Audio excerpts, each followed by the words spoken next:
So again, we're delighted to have Mick Galwey, affectionately known as the Galwey, with us tonight.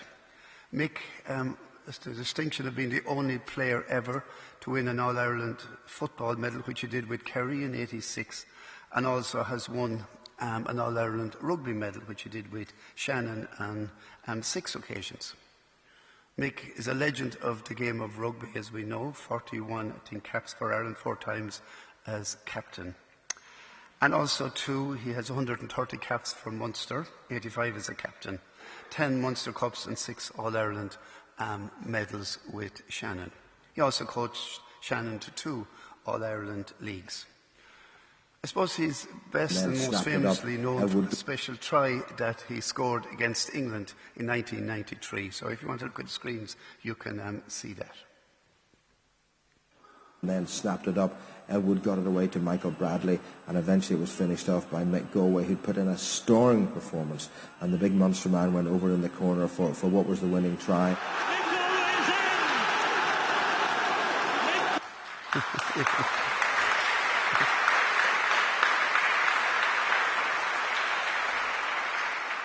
We hammered England that day anyway, which was great. And that try earned him a call-up for the Lions tour of New Zealand in 1993 as well. So anyway, Mick, lovely to have you. He has a Kerry accent, so hopefully you can understand him. So come on up here.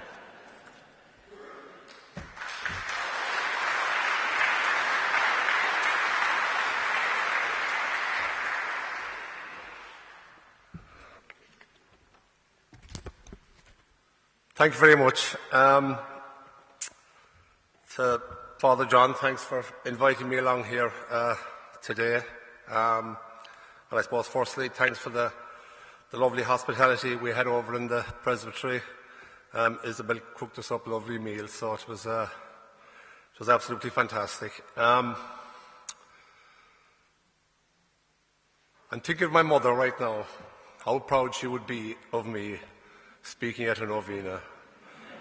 She was very proud of the fact that I played for Kerry and for Munster and Shannon and Ireland and the Lions, but I think this would be up there with the best of them because she had great faith.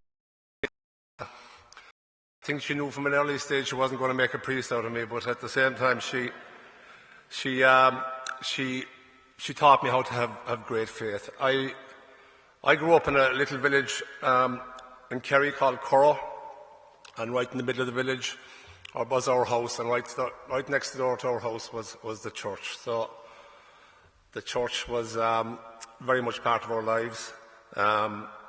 Like these young men here, I was an altar boy. You mightn't think it to look at me, but I was an altar boy, and was something I suppose that every young lad really from the village got the opportunity to do, and it was certainly exciting times. The highlight of being an altar boy was every Christmas Eve when the parish priest would give everyone a euro, so, or a pound back then, of course. It was a pound, which was a lot of money in the early 70s. So, yeah, it certainly was enjoyable. And it was a bit of fun as well. Remember years ago when you'd be getting the Holy Communion. Do you remember the paten? You'd be behind, the altar might have to hold the paten, and the priest would be giving out the Holy Communion. And of course, if one of your friends was coming up, you'd give him a little tip under the jar, stick it into his Adam's apple there. You know what I mean? So that was part of it. I got an earful from Father Fravin one day that he caught me doing it, but it was all part of growing up, I guess. I shouldn't really say this, but first time I ever had a drink, it was altar wine, and so the church introduced me to drink, John. So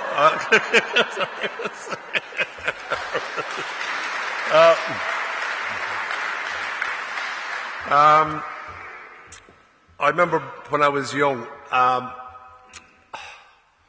as I said, we lived next door to the church, and we were farmers. My father was a blacksmith. My mother, we had a little shop as well, and I suppose from a young age I had a sweet tooth, and she used to have the shop locks because she knew well that I was the youngest of 8, so we'd rob the shop if she left us at it. But one day, my mother in the shop, she got in these beautiful lucky bags, right? And I wanted one. I had no money, and she said, "No, you've no money." And I said, "How am I going to get money?" So I said I'd go down to the church and say a prayer that I'd get money. So I told my mother where I was going. I think I was about 5 at the time. So down I went and I said my prayer, "Please God, get me money. I need to get a lucky bag." And lo and behold, I come out of the church, and it was a Friday, which was pension collecting day, right? And there was these 2 ladies walking in. It was like, I certainly think it was a miracle anyway, because they just appeared from nowhere, and they asked me who I was, and I got talking to them, and I told them who I was, and then they said, "How many cows have you?" "I'll be 14 cows. "Oh, God bless them," they said. "Have you pigs?" "We have. We've 4 pigs and 12 bonavs." "Oh, God bless them." And cats and dogs and hens. I was rattling off the whole lot. Watery at the mouth, hoping they'd give me money. And lo and behold, into their purses they went, and they came out with, not alone did I get 10 pence for a lucky bag, I actually got 20 pence off them at the time, right? So back up to my mother in the shop. And I didn't even walk into the thing. I rang the bell for the shop. And out she comes. And I'm looking up at her with the 20 pence, the 2 10 pences. And she was just flabbergasted. She said, "No," she says, "that's what happens," she says, "when you pray to God." So from that day on, I believed in miracles. So that was my miracle back then. I suppose it was funny. I was telling a friend of mine over the weekend. On Friday night, I was down in Cork doing this fundraiser thing with Market J. I don't know, did you ever hear of this Oscars thing they do? And it's kind of, I was one of the judges, And he said, "How do you get stuck on that?" You know what I mean? Actually, look, I knew a fella there, so I was kind of doing, it was a bit of fun. And then, "What are you doing tomorrow?" "I'm going to a rugby match tomorrow." There was a rugby match with Kilkenny. "Oh, yeah." And that's it, yeah. But I said, I bet you won't know what I'm doing Monday night. I said to him, he says, "Go on, try me," he says. I said, "I'm speaking at a Novena." And you can imagine himself and a few more lads. This was in the bar that we were talking there. I said, "How the hell are you speaking at a Novena?" But look, miracles do happen, I guess. No, it's great to be here, and I must mention the nuns. My God, I just met him there after the rosary, and I felt I was in the presence of angels. They really were amazing, beautiful people, and that's probably the highlight of my night, to be honest. Just having met them, because they're just inspirational, I guess. You know what I mean? And it's great to be in the presence of people like those. People might often say, I suppose sport and faith and religion, they all have the same principles, I believe. I remember, particularly I suppose when I was playing with Munster, when I was captain of Munster, and around the times of when the game was going professional, and we had to take on teams from everywhere, and we really had to front up, and but it was our belief and our passion that kept us going, and that's something you get with good faith. Like, it was no surprise that one of our big logos was Irish by birth, but Munster by the grace of God. So Munster was preaching about God a long time ago. So that was. But that's certainly, I always felt that, in life, I suppose it's important to be a good Christian and to I suppose respect people and you will get respect back. But certainly in sport and particularly in rugby, the respect that you'd have for your opposition, for the referees and the whole lot. And I think that's something I've really enjoyed. I've always said I've been blessed with sport. I've been blessed in my life, but blessed is a word that I'd always use. Like, but, you know, when I grew up in Kerry first, you know, all I ever wanted to do was to play football for Kerry, and I was blessed to be part of the greatest team. I mean, no, the Dubs might say different now, but the greatest team back in the 80s. You know, I grew up watching my heroes and then having the opportunity to play with them in 1986. I was only 19. You know, in 1986 there was 5 Kerry footballers going for their 8th All-Ireland medal, and you'll probably know them all. Pat Spillane, Mikey Sheehy, Ogie Morton, Joe Power and Paddy O'Shea. They were all going for 8 All-Ireland medals. I was obviously going for my first, I should say. There was a lot of fellas there, the likes of Jack O'Shea, the Bomber, Shawnee Walsh. Like, these were my heroes, and I had the opportunity to play with them. And of course, under the leadership of Mick O'Dwyer, you know, who was an amazing man. And you know, having had those experiences, I suppose, particularly with Kerry, it certainly stood to me in my rugby career after that. As a 19-year-old, I probably made the biggest decision of my life, that I had just won an All-Ireland medal with Kerry, but now I was chasing my new dream, or my new goal was to play for Munster. I did that the following year, you know. So, you know, all of a sudden my targets in life, which were always sport, were working out for me. And someone once said, you know, was it easy to walk away from the football after winning an All-Ireland medal? Well, it wasn't, but as it happened, Kerry didn't win another All-Ireland for 11 years. And I doubt very much I'd have made any difference, to be honest. But they won in 97.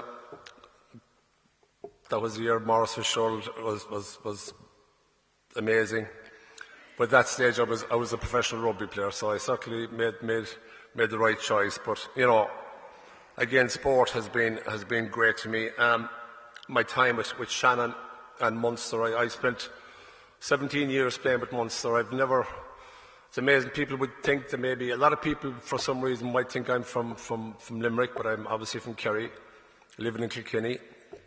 And again, I suppose a Kerry man living in Kilkenny, there's great advantages to it, because, well, we'll never beat them at the hurling, and they certainly won't beat us at the football. So there's a bit of admiration going on there. But yeah, and again, I'll say this: I feel blessed to have had the opportunity, I suppose, to play for my country. You know, that is the ultimate honour. Yes, I did. I toured with the Lions in '93, and we were in New Zealand for 10 weeks, played 16 matches like that. You know, that was an amazing experience. But playing for your country, you know, and I suppose I have 2 records in Irish rugby. First one I'm not too proud of, but it's a record. I'm actually the most dropped person of all time in Irish rugby. I was dropped on 17 occasions. That's not an easy one to handle, but the one I'm very proud of is I'm actually the most recalled person of all time in Irish rugby. So, you know, for every time they dropped me, they brought me back. And that's certainly, I suppose between 91 and 95, I got about 20-odd caps. And then between 95 and 2000, I just wasn't fitting the bill. But again, sometimes when you're out of a team, you know, it's great to have your own teammates around you and to believe in your own ability. And I suppose the one thing, I even said it to my own kids, you know, my young lad there, and I was trying to get on a team last year, he didn't make it, but what I did say to him is, don't ever let somebody else define who you are. You know, if you're not picked on a team, or if you don't get a job or whatever, it's just somebody's opinion. If somebody's writing in the paper at the weekend about a game, it's still only one person's opinion. So don't let any person define who you are. I think the most important thing in life is to define yourself, and you know, be able to stand over what you do and be proud of it. You know, we had a great saying in Munster, and you can use it in life. be proud of your product and what it represents. So be proud of who you are and who you represent, be it at work or in sport or whatever life. You know, it's so important. Again, I'm blessed. David Walsh was the man that got me here. I've been blessed to be working with Netwatch for the last, I think, 14 years now. You know, it only seems like yesterday, but, you know, living in Kilkenny, working in Carlow, it's perfect. I never thought I'd ever leave Kerry, but, you know, I still have a graw for the place. I still love getting down there. I love getting the bit of sea air and, you know, just walking on the beaches. But, you know, this is my home up around here now in Kilkenny, and I love it. Again, going back, I suppose, to my rugby times, and the most important thing, like, sport can be, we saw recently with the Irish rugby team, you know, small margins, and sport can give you all the highs and all the lows that you'll ever want. And sometimes you have to take the highs with a grain of salt and don't take the lows too bad. And I think, you know, when you're successful, particularly in sport, and you're right up there, there's only one way you can go, and that's down. But, you know, small margins in sport. But again, I was blessed with the teams I played with, the friends I made, and I suppose the travel was a huge part. I've been lucky. I've travelled all over the world playing sport, representing my country, representing, you know, Munster, whatever. You know, it was just, it was one of the great things. And it's only when you're on tour you really get to know people. I suppose one of my great friends on always was Peter Classy. I don't know, I'm sure you all have heard him. Claw wouldn't be straightforward now. This fella, you know, he'd be rough enough, but he's the fella you want on your team. And to describe Claw, I suppose, I remember in 2002 there, I brought out a book. It was just a bit of fun. I didn't give out about anybody. It wasn't controversial, but it was nice to do it, you know. But we were in the dressing room one day, and Claw says, and I could see, you know, I knew there was something coming. So I could see him elbowing the lads alongside, and Galwey, he says, yeah, Claw, I hear you wrote a book, he says. I says, I did, yeah. And he says, tell me, he says, who wrote it for you? He says like that. I said, who wrote it for me, Claw? I said, who's going to read it for you? I says, more importantly. Yeah. I remember one of our first tours was down in South Africa, and a great country to tour and fabulous. And there was a lot of, this was 88, well I suppose, 98, what am I saying, 98. And we're down in South Africa, and there was a lot of younger players had come onto the team, and there was myself and Claude, at that stage would have been some of the older lads, but you know, and in fairness, Donald Lennon was the manager, and he wanted to put the young lads in with the old lads, just for experience, you know. But Claude and myself we always roomed together, you know what I mean? Like, without fail, we'd room together. But we heard about this anyway, so I knew exactly what was going to happen. So I happened to be rooming with a young Bernard Jackman, who's not too far at all from here. He's up in Tullow, isn't it? Yeah, he's up in Tullow. So Bernard was just first tour, and he delighted himself, and he had a full head of hair then. And he, anyway, I remember going into the room, you know, and in fairness to him now, he had the respect, because, you know, when you're in a hotel, there was usually a double bed and a single bed in the room, and he was in first. And I said, he's not going to get into the double bed now, surely, yeah. No, he did. So he left me the double bed. And the other thing, and most important thing in a room when you're with your teammates, is you have to have the remote control. So that's the second most important thing. The first thing you do is get the bed and then the remote control. But I could see, I'd been talking to Peter shortly before that, and I knew there was something coming. But anyway, I saw Bernard started unpacking, you know. I just came in and threw the bag under the bed, like we're only there for a few days, you know. When you're on tour, you're living out of a bag. But Bernard had his mother had packed for him, and everything was folded, and he was taking stuff out of the bag and putting it into all the drawers and hanging up the shorts and fixing this and taking out the toothpaste and the toothbrush and putting everything in. And he was looking at me and I was smiling. He said, "What are you smiling at?" Long story, I said, "I'll tell you later." Next thing, the door bursts open. In comes Peter Clancy, right? And Peter was one of these fellas, he couldn't even remember Bernard's name. He said, "Ginger, get out. I'm rooming here. You're in such and such a room up the hall." So that was what Peter Clancy was like. But no, great times and great moments. And as I said again,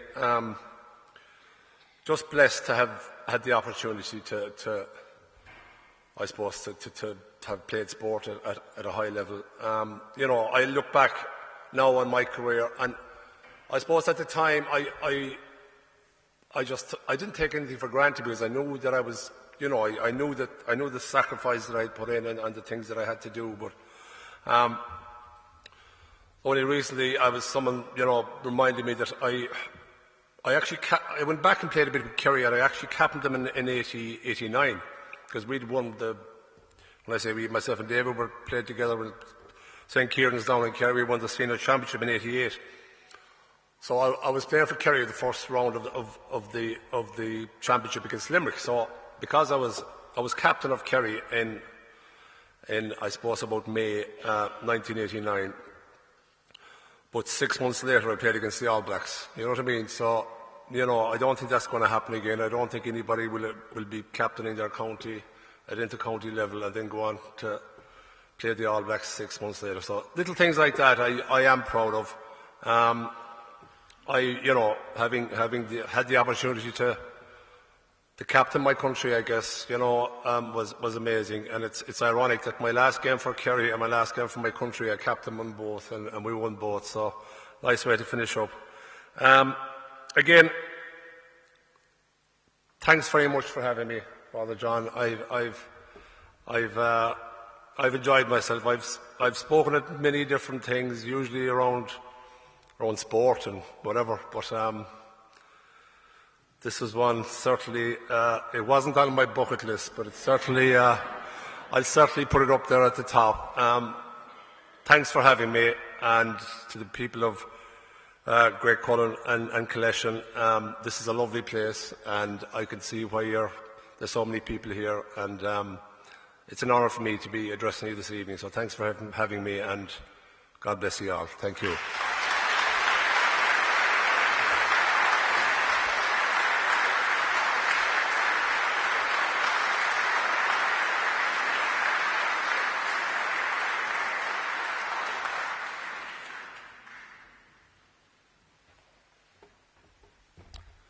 So, thanks, Mick.